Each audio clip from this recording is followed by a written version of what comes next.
It feels scary even talking about James Baldwin because, like, who am I?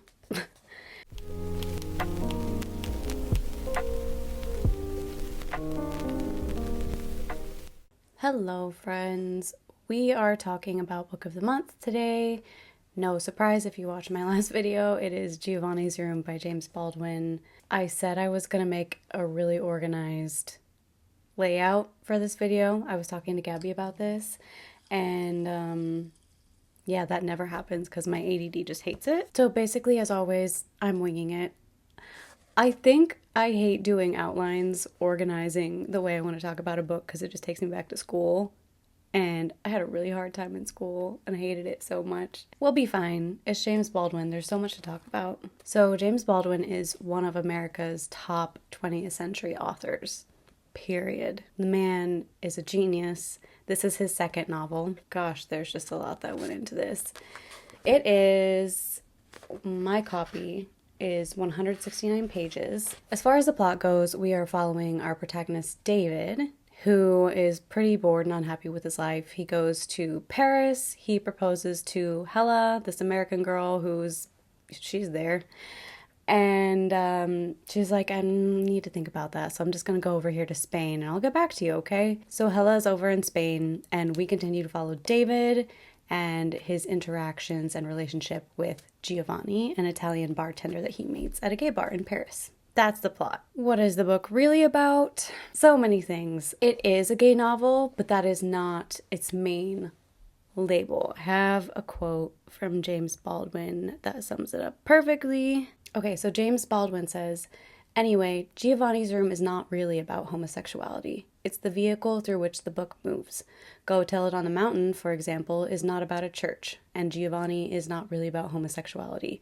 It's about what happens to you if you're afraid to love anybody, which is much more interesting than the question of homosexuality. David, he doesn't know how to love anybody. Not himself, not his partner, nobody. He is a miserable, sad, fearful person. The book really examines what happens when you are so trapped in your fear that it just paralyzes you. You end up doing nothing. You end up going nowhere. You run away from everything. You find an excuse to not do anything. And it's all just because you just can't get yourself to do it because you're so scared. I mean, it is so frustrating to watch. That part of the story is so frustrating to watch because, of course, that's going to present problems in David and Giovanni's relationship.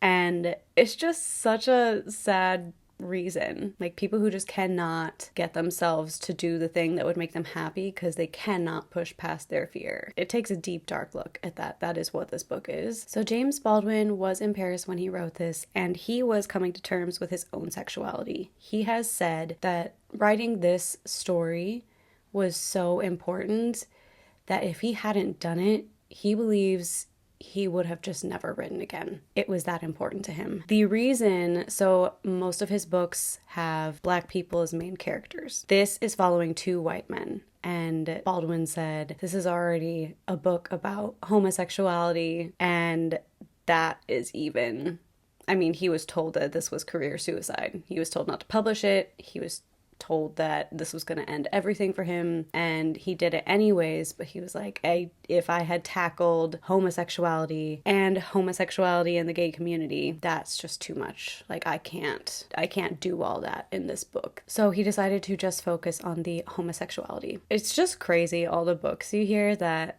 have touched people so much and have lasted through time that, you know, if people had listened to somebody who told them no, we wouldn't have those pieces of literature. So Baldwin actually ended up publishing this book in England first because he was getting so much pushback in America. He decided to just go over there, publish it, and once people realized, no, people love this book, this is a masterpiece, then America was like, sure, we'll jump on board for that money. So as far as the reading experience goes and how this book makes you feel, we're not talking like Toni Morrison here, where it's super hard to read because it is so heavy and dark. It is dark, but I feel that the setting of the story balances out the heaviness of the emotional side of things because, yes, we are kind of watching David spiral. And this is not a spoiler because it says this in the first pages of the book, but like we know that Giovanni's not making it out of this story. It says that right at the beginning of this book. Giovanni is going to die. So it's very interesting in that sense. Somebody explained it that they felt they could really focus on the details and sit with things in a different way than they would have if we didn't know where things were going to end. And I think that's true. Like Baldwin just kind of slaps you at the beginning and is like, here is the big thing. Like this is going to happen. Now you know. Now let's look at why.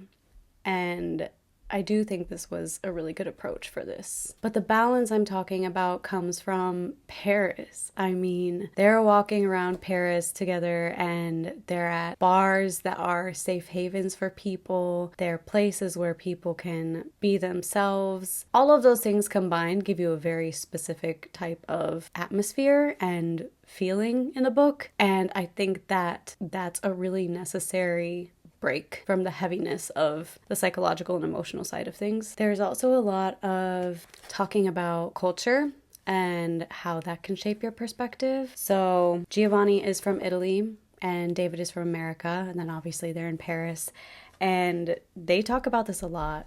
Giovanni is always telling David, oh, you're so American, you're so American. That's such an American thing to say. And David is David, and so he doesn't really like when people say, oh, you're so American, but he also doesn't like when they say you're not very American. He just finds a way to be unhappy about anything, basically. He has a very negative perception of basically everything. So that's another theme in this book. So there are, I would say, 3 side characters. Hella, the woman that David proposes to in the beginning of the story.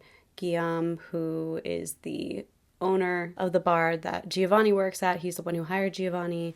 And Jacques, who David knows. I don't remember how. David knows him. He borrows money from him all the time. He is a guy who is very patient and kind to people who pretty much just use him for his money. And he's a fairly lonely person, even though he's very social. And Jacques is really the only side character that I have much to say about. So Jacques, in the beginning of the book, is actually very into Giovanni, and he's planning to hit on him at the bar, and then Giovanni and David end up chatting instead. Jacques was one at first that I didn't think he was gonna have any meaning in the story. I thought he was just kind of there to logistically set David up in the story. So false. I think Jacques is my favorite character, actually, where I know I highlighted this passage, and this was the moment where I was like, okay, I see you, Jacques, and I appreciate you. I did not know this is such a quotable book, but a lot of the good stuff comes from Jacques. So let me briefly try to explain why I love him, and then I'm going to read you some of his one-liners that are just bananas. Jacques is the type of person that he's sort of looked down on by a lot of people, and like I said, he's used for his money, and he obliges people most of the time. I really wish there was like a separate story about Jacques. I'm so curious about his life. So Jacques reminds me of people who go out to bars regularly. They stay until closing, at least, unless they know the staff well enough to stay after closing, and then they move on to another late night bar and another late night bar, and they're just known in the neighborhood because they're always out drinking and just chatting up random people and spilling their guts. Like, these people are very open about themselves, their life experiences, their mistakes. It's a very specific type of person that I have in my head from when I worked in the bar industry, and those people have always really fascinated me, and Jacques reminds me of them. So maybe that's why I'm drawn to him. Yeah, Jacques I wouldn't say is a happy man, but he knows he can look back and see what decisions affected what, and he can own up to them, and he can be brutally honest about why he made the decisions he did. It's just, those people have very good advice to give. So let me read you some one-liners from Jacques. So Jacques is talking to David, and he says, I think I can safely say that I have scarcely been less confused than I am at this moment. He had stopped smiling. He gave me a look which was dry, bitter, and impersonal. And at the risk of losing forever your so remarkably candid friendship, let me tell you something. Confusion is a luxury which only the very, very young can possibly afford, and you are not that young anymore. Confusion is a luxury that only the very, very young can afford. That gets me. I love that so much. Then There are several. You just wait. This is Jacques talking to David, and David's being the worst. David says, "I'm sorry, but I think since you bring it up that a lot of your life is despicable." Rude. "I could say the same about yours," said Jacques. "There are so many ways of being despicable, it quite makes one's head spin. But the way to be really despicable is to be contemptuous of other people's pain. You ought to have some apprehension that the man you see before you was once even younger than you are now and arrived at his present wretchedness by imperceptible degrees." How? How did he write this? Jacques is constantly like schooling David. And I'm like, I just want a Jacques in my life to give me the real talk like this. Like, Jacques blows my mind. Here we go again. Okay, this is still the same conversation. He's just like letting David know how little David knows. "You play it safe long enough," he said in a different tone, "and you'll end up trapped in your own dirty body forever and forever and forever. Like me."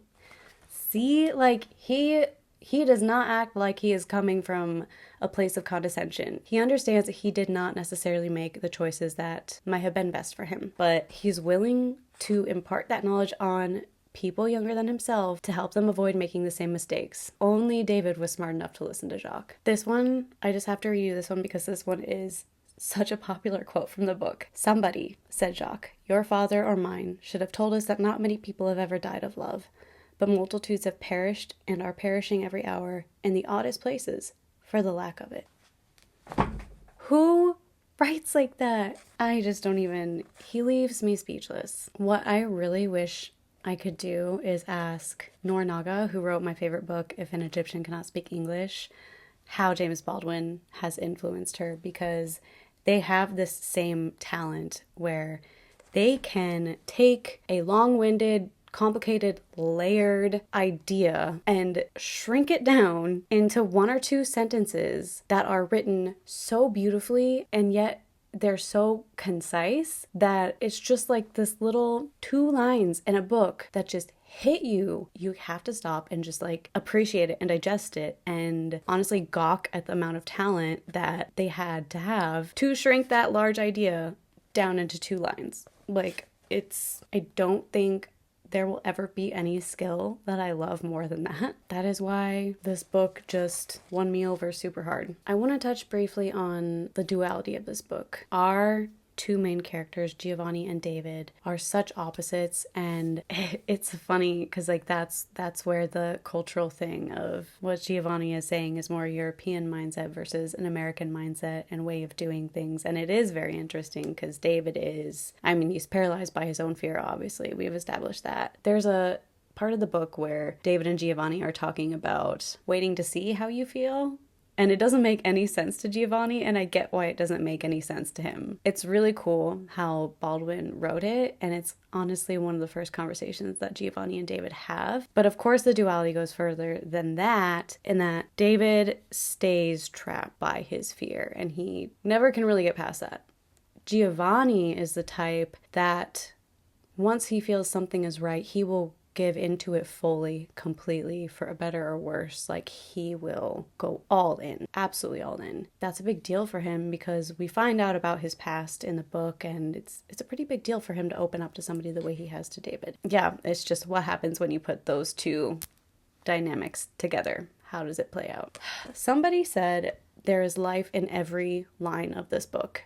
And that is so accurate. There is not filler. There are not moments where you're bored. There are not moments where nothing is really being said. There's none of that. This book is just introspection, relationship dynamics, family dynamics, looking at Paris through rose-colored glasses, even in the dark. All I can say is thank God James Baldwin was a man of conviction and said, screw you, I'm publishing this in England. So I now have a goal of reading all of James Baldwin's books. I'm gonna go back, start at the beginning, and read Go Tell It on the Mountain.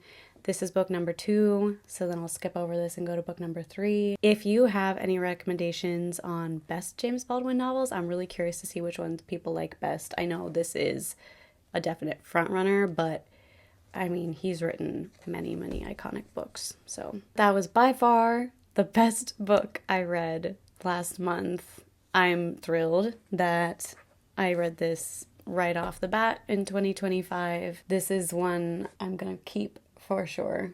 I only keep books that I know I will reread or I want to loan to people. I will be rereading this and forcing people to read it in my life. So this one is staying with me, and I just really can't wait to read his next books.